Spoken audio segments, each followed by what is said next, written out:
After id Software's brilliant revival of Doom in 2016 and its even tighter 2020 sequel Doom Eternal, it'd be hard for Doom to soar any higher. So it isn't. Instead, it's keeping both feet planted firmly on the ground and bringing the high-speed, high-skill ceiling first-person shooter even closer to the scores of Hell's minions in the medieval-tinged prequel Doom: The Dark Ages. Yes, the new Doom pivots from Eternal's platforming and instead literally grounds its combat in strafe-heavy gameplay with an emphasis on power.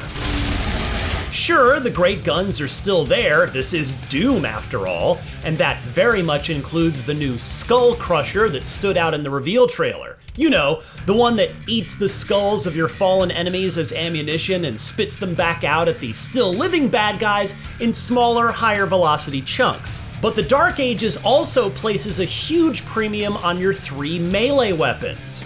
The default electrified gauntlet, which can be charged up, the flail, and the star of the reveal trailer from last summer, the shield saw, which can be thrown or used to block, parry, or deflect.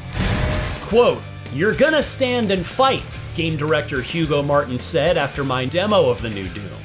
Perhaps it won't surprise you then that Martin says The Dark Ages is inspired primarily by 3 other seminal pieces of pop culture.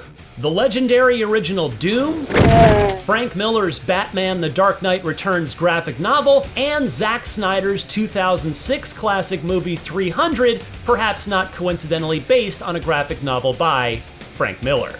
As further evidence of this, the modern Doom series' trademark glory kill finishing move system has been unsynced, meaning the fatalities can be performed from any angle on the battlefield and will change accordingly.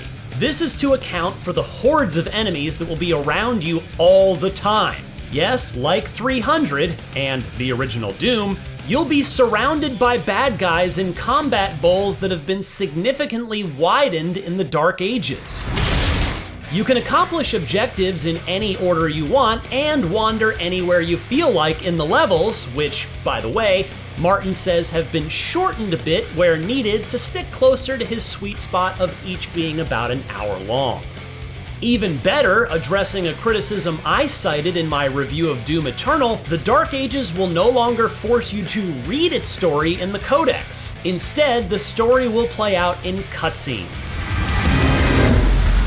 And the story will, quote, "take you to the far reaches of the Doom universe," it says, with a big story described as, quote, "a summer blockbuster event with everything on the line, as your power as the Slayer is coveted by your enemies." Martin also made a point to emphasize that the development team is focusing on simplifying the control scheme, believing that in hindsight, Doom Eternal made the controls too complex. Martin said the team wanted something that felt intuitive so that when they pressure the player, they're not reaching for buttons they're not familiar with. The aforementioned melee options, for example, will be equipped like equipment, meaning one at a time. Meanwhile, not only will there be more secrets and treasures hidden around, but the economy has been simplified to one currency, gold, and those secrets will focus on furthering your skill progression, meaning tangible, gameplay-altering rewards rather than lore deep dives. One thing you definitely can deep dive into, though, is the difficulty. Custom sliders now let you tweak the challenge however you see fit, with adjustments for things like game speed and enemy aggression and a whole lot more at your fingertips right in the UI. I also learned a bit more about 2 standout gameplay sequences from the reveal trailer: the giant 30-story demon mech called the Atlan, and the cybernetic dragonback riding. They won't be one-offs by the sound of it, but you can't just call in either one anytime you like. Each has a full suite of abilities and even mini-bosses to battle. Oh, and one more key bit of information. There won't be any multiplayer mode this time around, as the team wanted to focus all of its resources into making the best single-player campaign possible. Not that Eternal's battle mode was bad, but I imagine most players won't complain.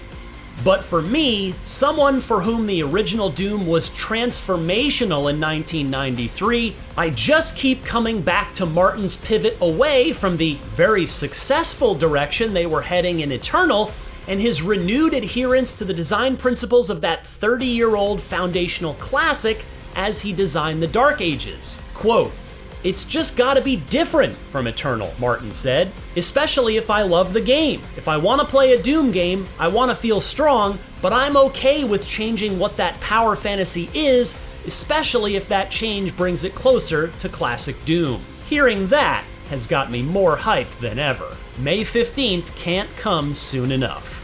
For more on Doom: The Dark Ages, don't miss the original reveal trailer, and for everything else